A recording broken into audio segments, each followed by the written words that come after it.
ओम श्री परमात्मने नमः। श्रीमद् भगवद गीता श्री रामानुज भाष्य 10वां अध्याय। 9वें अध्याय तक अंगों सहित भक्ति योग कहा गया।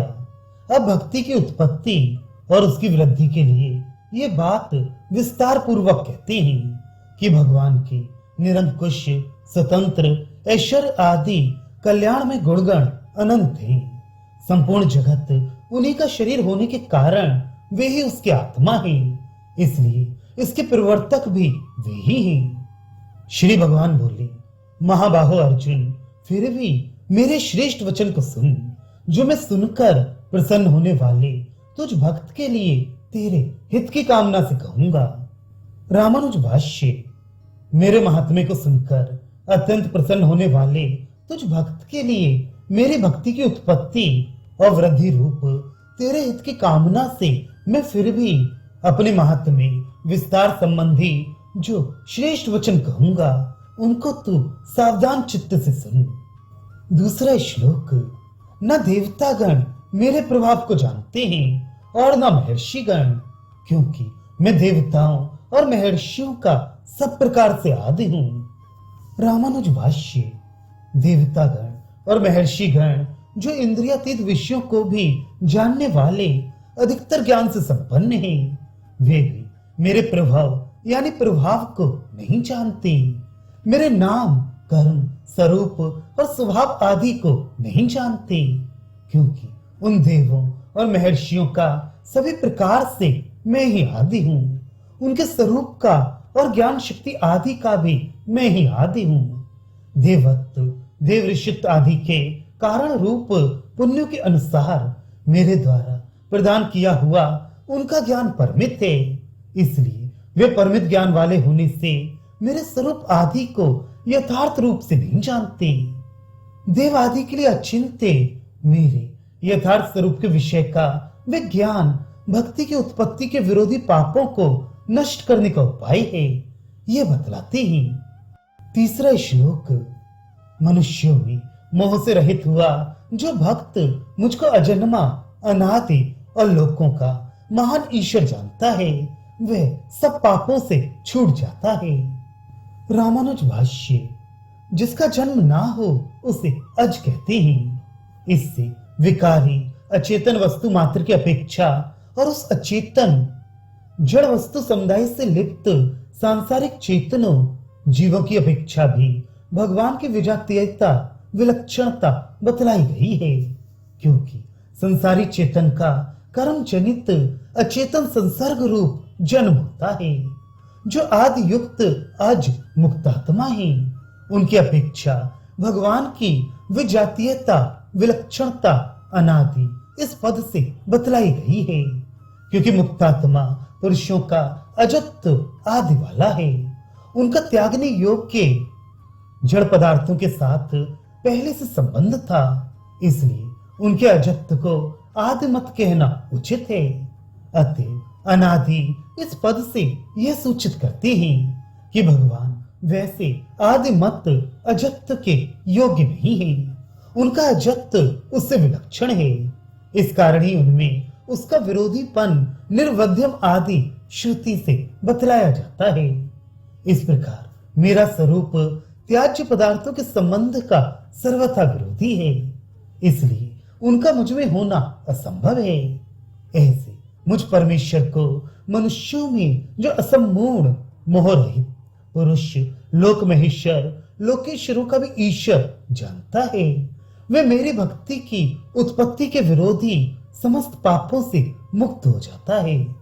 भगवान को अन्य मनुष्यों का सजातीय समझकर उनके जैसा समझना सम्मोह है। जो इससे रहित है वह असम्पूर्ण है।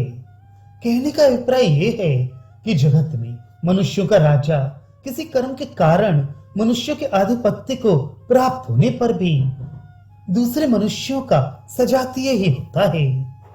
इसी प्रकार देवताओं का अधिपति भी और ब्रह्मांड का अधिपति ब्रह्मा भी दूसरे संसारी जीवों का सजातीय ही होता है, क्योंकि वह भी ब्रह्म भावना, कर्म भावना और उभय भावना, इन तीनों भावनाओं के अंतर्गत आ जाता है। जो ब्रह्मा को रचता है इस श्रुति से भी यही सिद्ध होता है।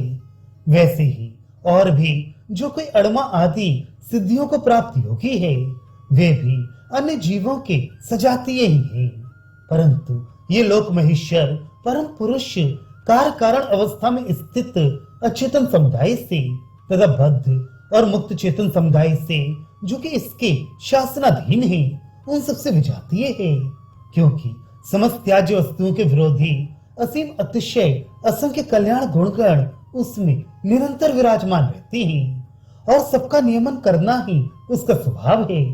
अतः जो दूसरों का सजातीय समझना रूप मोह से रहित हुआ पुरुष मुझको इस प्रकार पुरुषोत्तम जानता है, वह सारे पापों से मुक्त हो जाता है।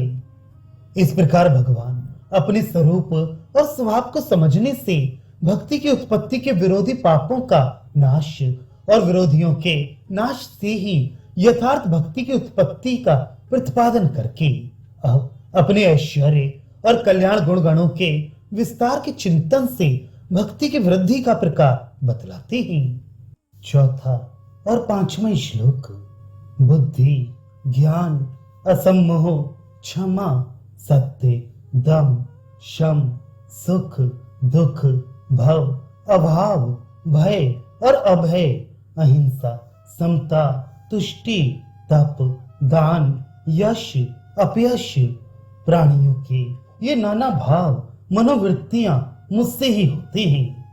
रामानुज भाष्य निरूपण करने वाले मानसिक सामर्थ्य का नाम बुद्धि है। चेतन चेतन वस्तु के भेद को अनुभव करने वाला निश्चय ज्ञान है। पूर्व परिचित चांदी आदि के विजातीय सीप आदि पदार्थों में जो सजातीय भाव है, उसकी निवृत्ति का नाम असम्मोह है। मन के विकार का कारण उपस्थित होने पर भी मन का विकृत ना होना क्षमा है। जैसा देखा है ठीक वैसा ही प्राणियों के हित साधक वचन बोलना सत्य है, किंतु यहाँ तदनुकूल मनोवृत्ति का नाम सत्य समझना चाहिए, क्योंकि ये प्रकरण मनोवृत्ति का है। वाह इंद्रियों को अनर्थकारी विषयों से रोकने का नाम दम है। उसी तरह अंतःकरण को वश में रखना शम है। अपने अनुकूल अनुभव को सुख कहते हैं, प्रतिकूल अनुभव दुख है। होने का नाम भव है। अनुकूल अनुभव के कारण होने वाले मानसिक भाव उत्साह का नाम भव है। प्रतिकूल अनुभव के कारण होने वाले मानसिक अवसाद मन की शिथिलता का नाम अभाव है। आगामी दुख के कारण को देखने से होने वाले दुख को भय कहते हैं, उसकी निवृत्ति अभय है। दूसरे के दुख में हेतु न बनना अहिंसा है। अपने में, मित्रों में और विपक्षियों में भी हानि लाभ की अपेक्षा से समबुद्धि रखना समता है।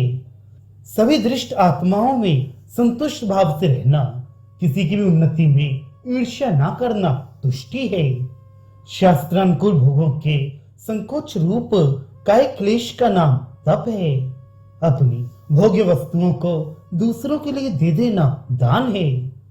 गुणवानपन की ख्याति यश है, गुण रहित होने की ख्याति अपयश है। पर यहाँ कीर्ति और अपकीर्ति के अनुरूप मनोवृत्तियों को यश और अपयश नाम से कहा गया है, क्योंकि प्रकरण मनोवृत्ति का है। वैसे ही तप और दान के विषय में भी समझना चाहिए। सब प्राणियों की पूर्वोक्त बुद्धि आदि भाव प्रवृत्ति निवृत्ति के कारण रूप मनोवृत्तियां मुझसे ही मेरे संकल्प के आश्रित ही होती हैं। संपूर्ण प्राणी मात्र की सृष्टि और स्थिति करने वाले भी सबके सब मेरे संकल्प के आधार पर ही कार्य करने वाले हैं, ये कहते हैं। छठा श्लोक ब्रह्मा के मन से उत्पन्न पहले के 7 महर्षि और 4 मनु, जिनके लोक में उत्पन्न हुई ये प्रजाएं हैं, मेरे भाव वाले हैं। रामानुज भाष्य पूर्व के 7 महर्षि अतीत मनवंतर में जो भृगु आदि 7 महर्षि नित्य जगत की रचना के लिए ब्रह्मा के मन से उत्पन्न हुए थे, और जो सावर्णिक नाम वाले 4 मनु जगत का नित्य पालन करने के लिए हुए थे, जिनके संतानों से भरपूर लोक में उत्पन्न हुई ये समस्त प्रजाएं हैं, जो प्रलय काल से लेकर अब तक सदा अपनी संतानों के उत्पादक और रक्षक रही हैं। वे भृगु आदि महर्षि गण और चारों मनु मेरे भाव वाले हैं। मेरा जो भाव है वही जिनका भाव हो वे मेरे भाव वाले कहलाते हैं। अभिप्राय है कि ये सब मेरे मत में स्थित और मेरे संकल्प का अनुवर्तन करने वाले हैं। 7वां श्लोक।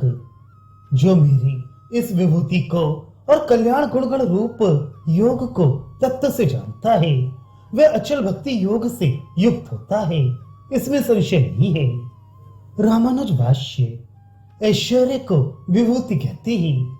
मेरे अधीन जो सबकी उत्पत्ति स्थिति और प्रवृत्ति है यही मेरी विभूति का स्वरूप है।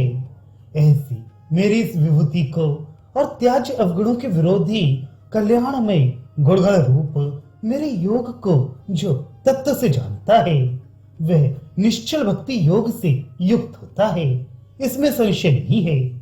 अभिप्राय है कि मेरी विभूतियों का ज्ञान और कल्याण में गुणगणों का ज्ञान भक्ति योग को बढ़ाने वाला है।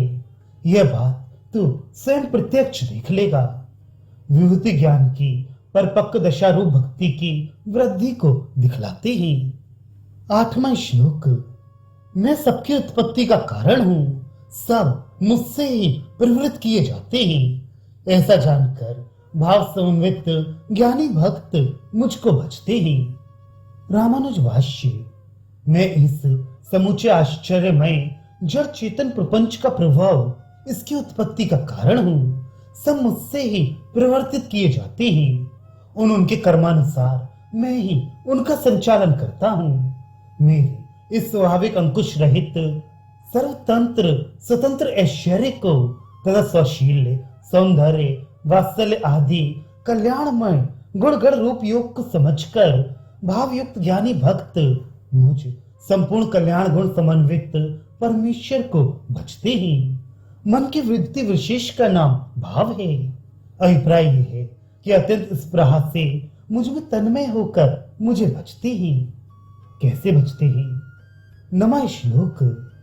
मुझ में चित्त वाले और मेरे ही अधीन प्राणों वाले भक्त परस्पर अपने अनुभव को समझाते हुए और नित्य मेरा कथन करते हुए संतोष करते हैं और रमण करते हैं। रामानुज भाष्य।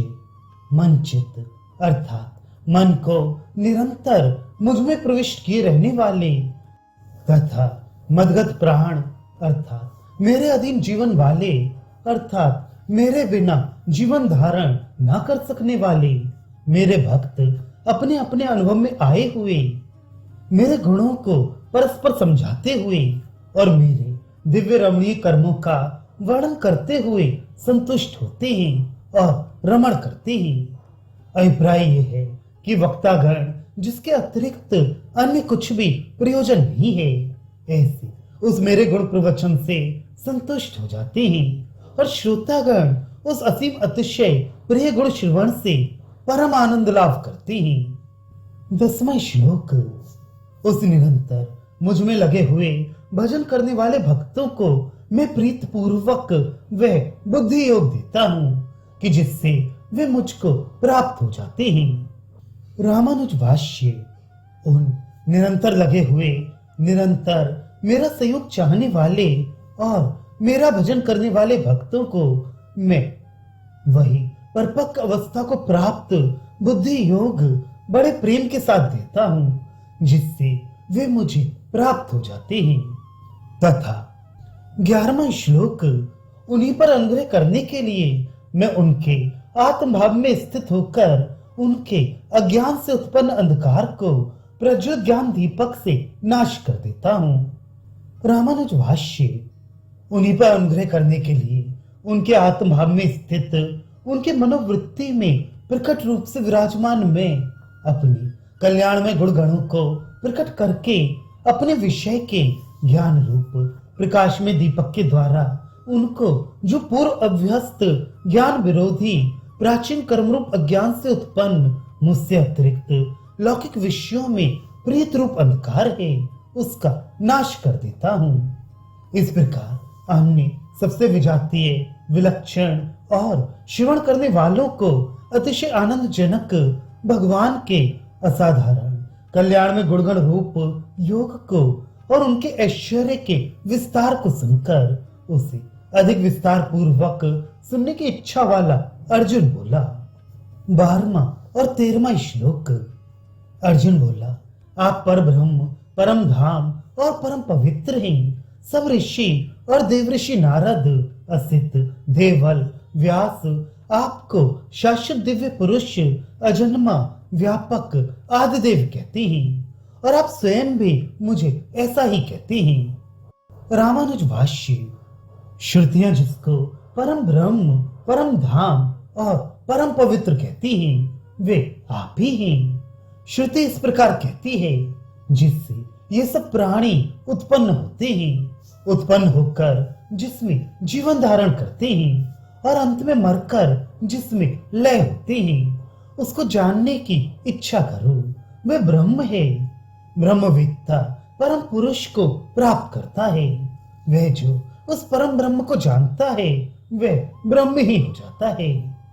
वैसे ही श्रुतियां आपको परम धाम बतलाती हैं। धाम शब्द ज्योति का वाचक है, सो आप परम ज्योति हैं और जो इससे परे दिव्य ज्योति प्रकाशित है, परम ज्योति को प्राप्त होकर अपने रूप से संपन्न होता है।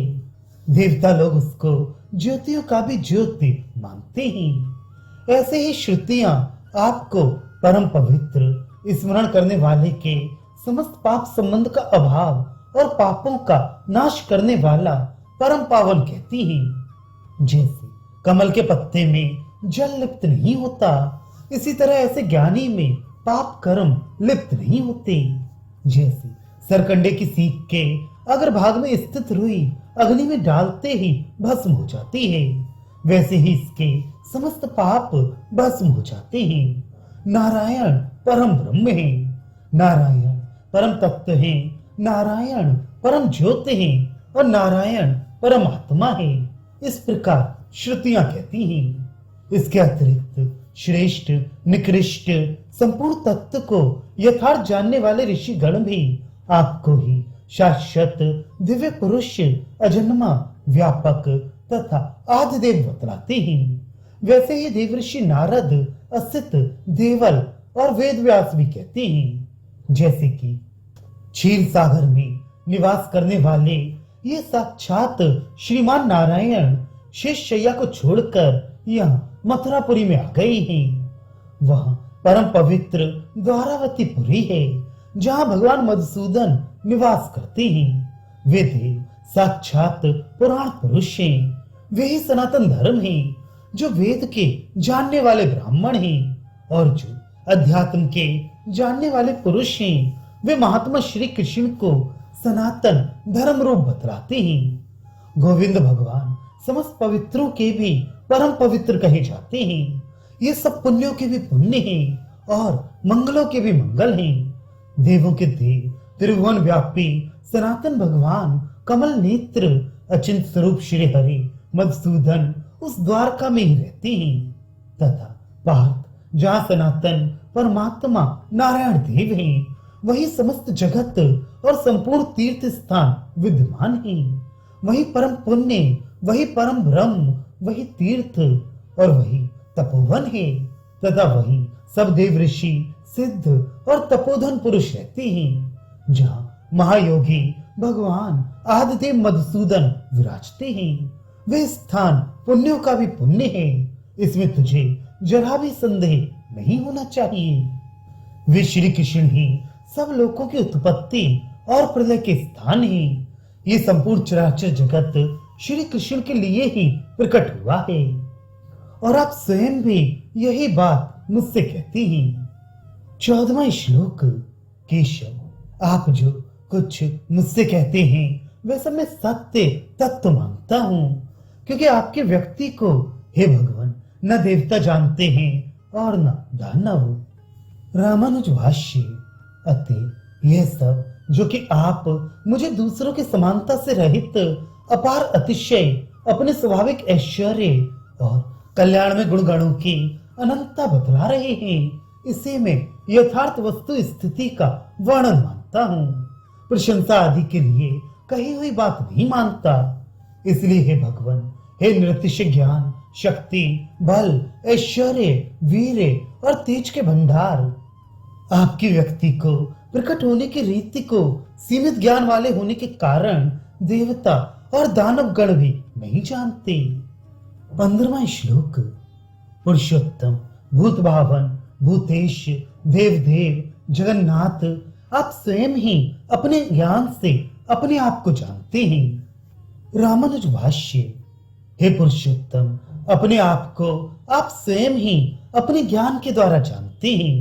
भूत भावन, समस्त भूतों को उत्पन्न करने वाले, भूतेश, समस्त प्राणियों के नियंता, देव देव, देवों के भी परम देव, जिस प्रकार मनुष्य, पशु पक्षी, कीट पतंग आदि से सौंदर्य, सौशील्य आदि कल्याण में गुण गणों में देवता बड़े हुए होते हैं, वैसे ही आप उन सब देवताओं से भी उन सब गुणों में सबसे बड़े हुए परम श्रेष्ठ हैं।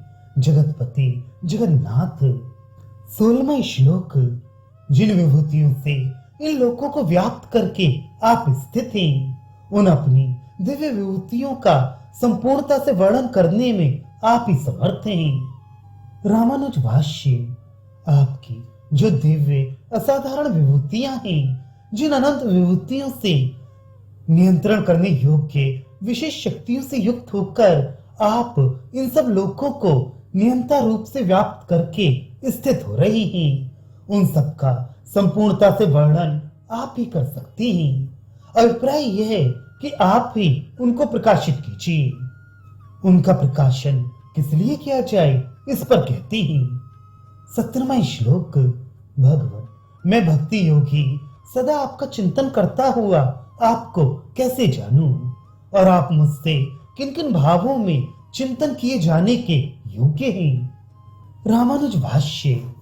मैं योगी भक्ति योग में निष्ठ होकर भक्ति पूर्वक सदा आपका चिंतन करता हुआ, चिंतन में प्रवृत्त हुआ, चिंतन करने योग्य एवं भरपूर ऐश्वर्य आदि कल्याण में गुणगणों से युक्त आप परमेश्वर को कैसे जानूं।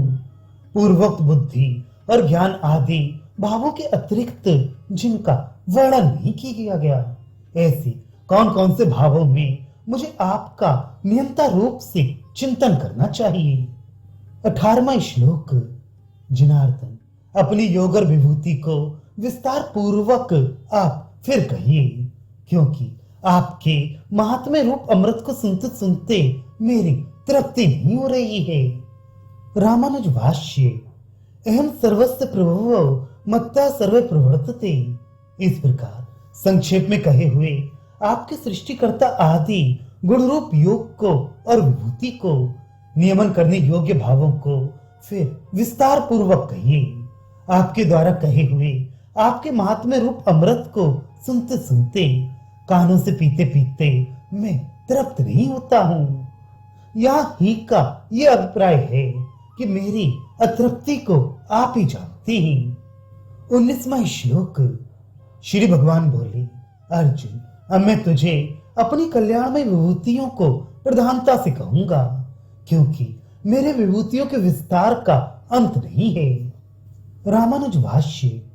कुरुश्रेष्ठ अर्जुन, मेरी कल्याणमय विभूतियों को मैं तुझे प्रधानता से सुनाऊंगा।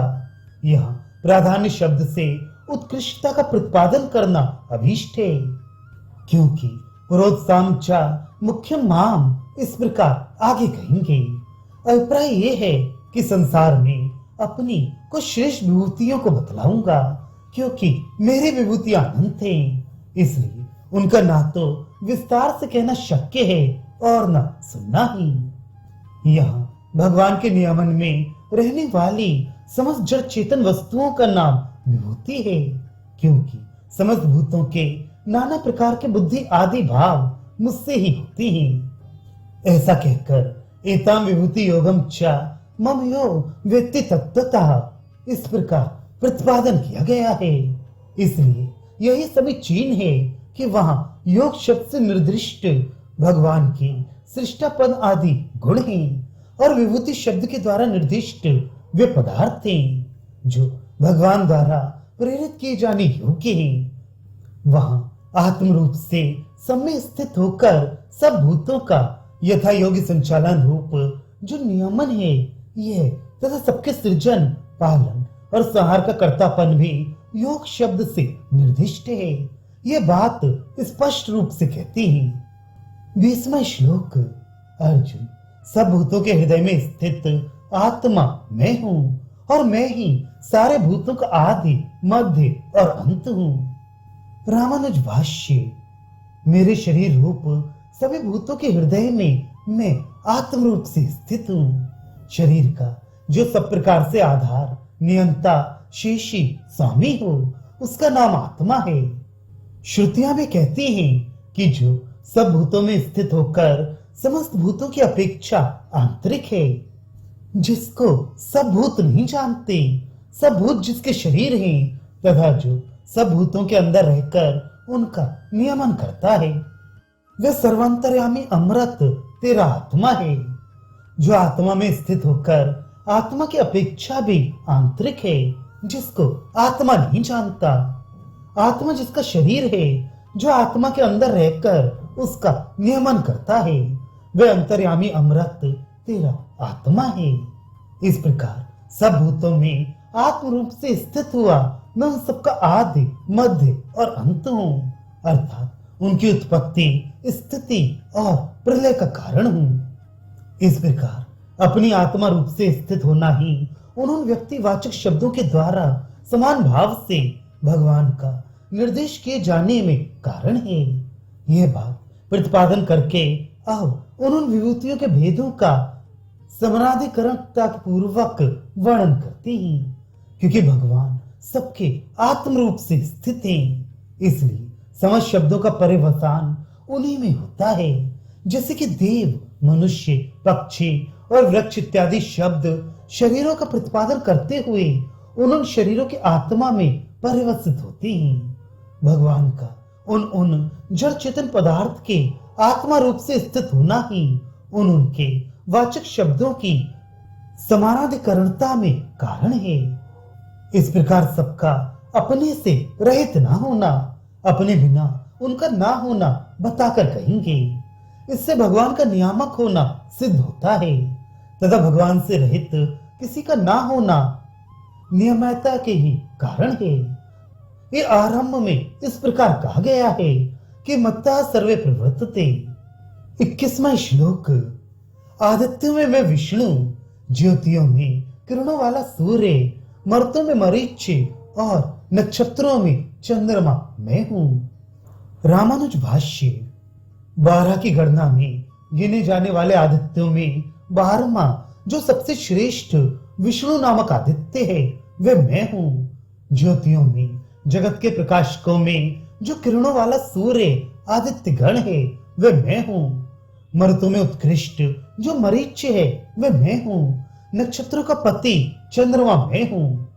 यहाँ नक्षत्रा नाम इस पद में जो षष्ठी विभक्ति है, वे निर्धारण में नहीं है, अपितु भूतों की चेतना मैं हूँ।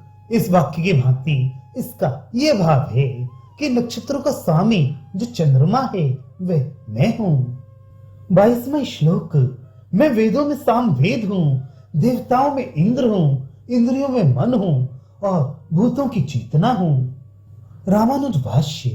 ऋक, यजु, साम और अथर्व इन चारों वेदों में श्रेष्ठ जो साम वेद है, वह मैं हूँ। देवों में इंद्र मैं हूँ। 11 इंद्रियों में श्रेष्ठ जो मन है, वह मैं हूँ। चेतना युक्त भूतों की जो चेतना है, वह मैं हूँ। 23वां श्लोक। मैं रुद्रों में शंकर और यक्ष राक्षसों में कुबेर हूँ। वसुओं में पावक और शिखर वाले पर्वतों में सुमेरु मैं हूँ। रामानुज भाष्य। 11 रुद्रों में शंकर मैं हूँ, यक्ष और राक्षसों में मैं कुबेर हूँ। 8 वसुओं में अग्नि मैं हूँ, शिखरों से सुशोभित पर्वतों में मैं सुमेरु हूँ। 24वां श्लोक। अर्जुन, पुरोहितों में प्रमुख बृहस्पति तू मुझको जान, सेनापतियों में स्कंद और सरोवरों में सागर मैं हूँ। रामानुज भाष्य। पुरोहितों में श्रेष्ठ जो बृहस्पति है, वह मैं हूँ। सेनापतियों में मैं स्कंद हूँ, सरोवरों में समुद्र मैं हूँ। 25वां श्लोक। महर्षियों में भृगु, वाणियों में एक अक्षर प्रणव, यज्ञों में जप यज्ञ और स्थावरों में हिमालय मैं हूं। रामानुज भाष्य। मरीच आदि महर्षियों में भृगु मैं हूं। अर्थबोधक शब्दों का नाम गिरा है, उनमें एक अक्षर ओंकार मैं हूं। यज्ञों में श्रेष्ठ जप यज्ञ मैं हूं। समस्त पर्वतों में हिमालय मैं हूं। 26वां श्लोक। सब वृक्षों में पीपल, देव ऋषियों में नारद, गंधर्वों में चित्ररथ, सिद्धों में कपिल मुनि मैं हूं। रामानुज भाष्य। सब वृक्षों में पूज्य पीपल मैं ही हूं। देव ऋषियों में परम वैष्णव नारद मैं हूं। गंधर्वों में, देव गायकों में चित्ररथ मैं हूं। योगनिष्ठ सिद्ध पुरुषों के परम उपास्य कपिल मैं हूं। 27वां श्लोक। घोड़ों में अमृत मंथन के समय उत्पन्न उच्च शिरवा, श्रेष्ठ हाथियों में ऐरावत और नरों में राजा तू मुझको जान। रामानुज भाष्य। समस्त अश्वों में अमृत मंथन के समय उत्पन्न उच्च शिरवा मुझको जान। सब गजेंद्रों में अमृत मंथन के समय प्रकट हुआ ऐरावत मुझको जान। मनुष्यों में राजा मुझको जान। इस श्लोक में आया हुआ अमृतभव शब्द ऐरावत का भी विशेषण है। 28वां श्लोक। मैं शस्त्रों में वज्र और गौओं में कामधेनु हूं। उत्पन्न करने वाला कामदेव और सर्पों में वासुकी हूं। रामानुज भाष्य। आयुधों में जो वज्र है वह मैं हूं। हवि प्रदान करने वाली धेनुओं में दिव्य सुरभि कामधेनु मैं हूं। उत्पत्ति का कारण काम भी मैं हूं। एक सिर वालों का नाम सर्प है, उनमें वासुकी मैं हूं। 29वां श्लोक। नागों में अनंत शेष नाग हूं। जलचरों का राजा वरुण मैं हूं। पितरों में अर्यमा और दंड देने वालों में यम हूं। रामानुज भाष्य।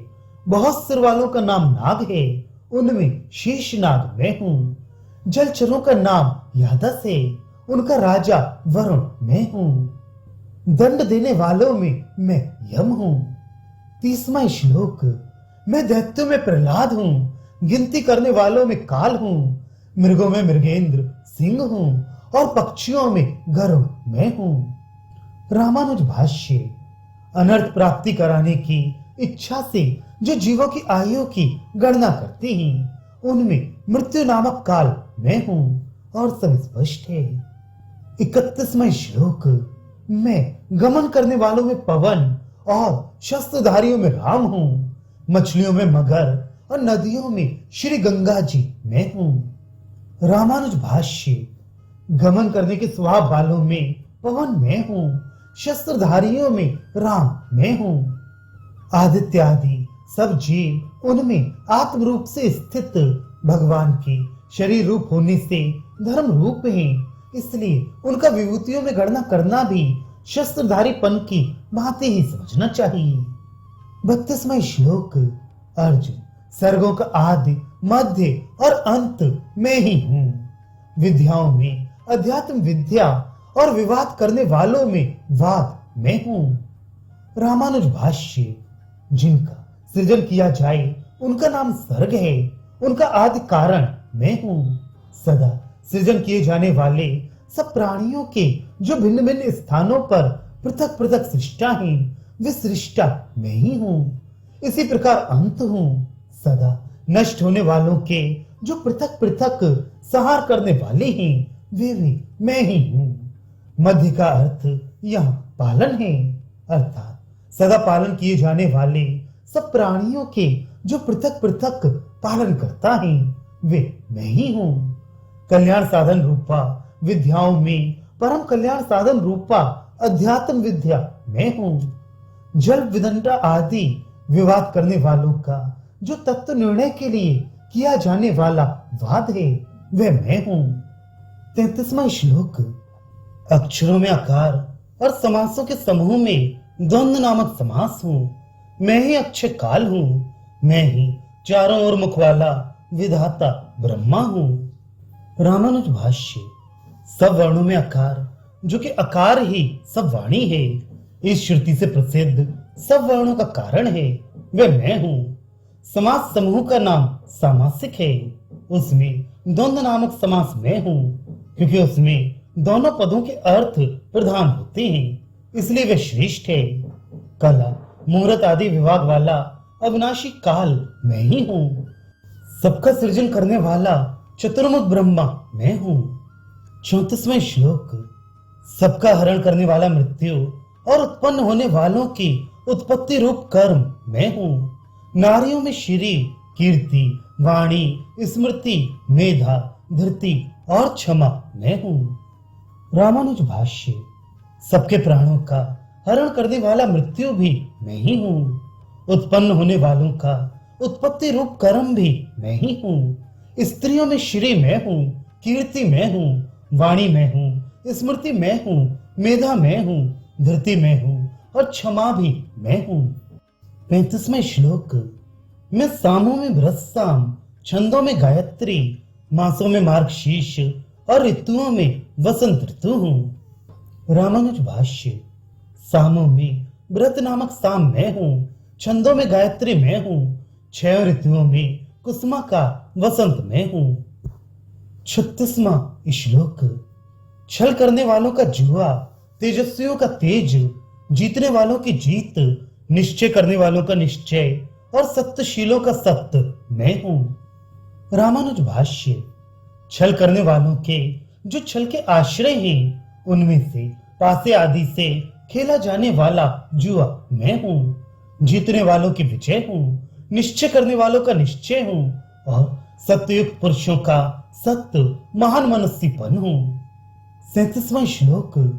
मैं वृषणियों में वसुदेव पुत्र वासुदेव तथा पांडवों में अर्जुन हूँ। मुनियों में भी मैं व्यास और कवियों में उष्णा कवि शुक्राचार्य हूँ। रामानुज भाष्य। यहाँ वृषणी वंशियों में मैं वसुदेव का पुत्र हूँ। इस कथन में वसुदेव का पुत्र होना ही विभूति है, क्योंकि दूसरा अर्थ संभव ही नहीं है। अर्थात साक्षात भगवान श्री कृष्ण को विभूति बतलाना बन नहीं सकता। पांडवों में धनंजय अर्जुन मैं हूँ। मनन करके वेद शास्त्र के अर्थ को यथार्थ रूप में समझने वालों का नाम मुनि है, उनमें मैं व्यास हूँ। विद्वानों का नाम कवि है, उनमें मैं उष्णा कवि शुक्राचार्य हूँ। 38वां श्लोक।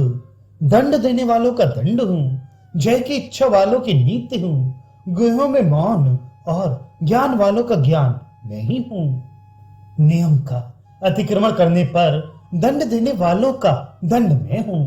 विजय की इच्छा वालों की विजय की उपाय भूत नीति मैं हूँ। गुहों में अर्थात गोपनीय वस्तु संबंधी गोपन चेष्टाओं में मैं मौन हूँ। ज्ञान वालों का ज्ञान मैं हूँ। 39वां श्लोक। अर्जुन, जो भी सारे भूतों का बीज है वे मैं हूँ। ऐसा कोई भी चराचर पदार्थ नहीं है जो मेरे बिना हो। रामानुज भाष्य। विभिन्न प्रकार की सब अवस्थाओं में स्थित संपूर्ण भूतों की उन अवस्थाओं का जो व्यक्त या अव्यक्त बीज है वह मैं ही हूँ। संपूर्ण चराचर भूत समुदाय जो आत्मा रूप से मुझ परमेश्वर के स्थित हुए बिना ही रह सके, ऐसा नहीं है, क्योंकि आरंभ में अहम आत्मा गुडाकेश सर्वभूताश स्थितः यह बात कही गई है। इसलिए यहाँ न तदस्ति बिना यत्सन्मया भूतम चराचरम इस कथन में भी आत्मा रूप से स्थित होना ही विवक्षित है। अभिप्राय यह है कि सभी अवस्थाओं में स्थित संपूर्ण वस्तु मात्र उनके आत्म रूप मुझ परमेश्वर से युक्त है। इस वर्णन से ये बात प्रकट करते हैं कि संपूर्ण समानाधिकरणता के वर्णन का कारण भगवान का आत्म रूप में स्थित होना ही है। 40वां श्लोक। परम तप अर्जुन, मेरे दिव्य विभूतियों का अंत नहीं है। ये विभूतियों का विस्तार तो मेरे द्वारा संक्षेप से कहा गया है। रामानुज भाष्य। मेरी दिव्य कल्याणमय विभूतियों का अंत नहीं है।